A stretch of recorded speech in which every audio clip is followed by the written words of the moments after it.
కాదు. తన గురించి ప్రెస్ మీట్ పెట్టమని చెప్పింది ఓకే, కానీ ఎలా పెట్టమన్నది అన్నటువంటిది ఏం చెప్పలేదు.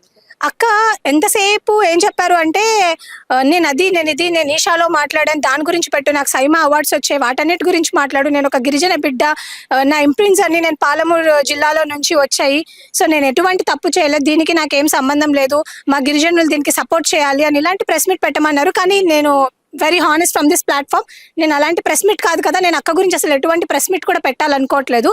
ఎందుకంటే ఈరోజు అన్ని చూసుకుంటే ఫస్ట్ డే 1 రోజు నుంచి కూడా మీ మీద ఎవరైనా అంటే ఇప్పుడు ఒక చిన్న అలిగేషన్ వచ్చినప్పుడు, నువ్వు ఒక సెలబ్రిటీ అని నువ్వు చెప్పుకుంటున్నావు కదా, నీ మీద ఒక అలిగేషన్ వచ్చినప్పుడు నువ్వు ఎందుకు బయటకు వెళ్ళి దాని మీద ఒక కంప్లైంట్ ఇవ్వలేదు?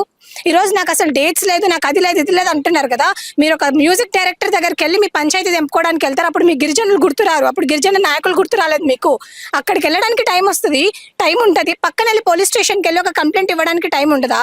ఆ రోజు మీరు ఒక కంప్లైంట్ ఇవ్వాల్సింది కదా, ఎందుకు ఇవ్వలేదు అని అడుగుతున్నాను నేను అక్కని.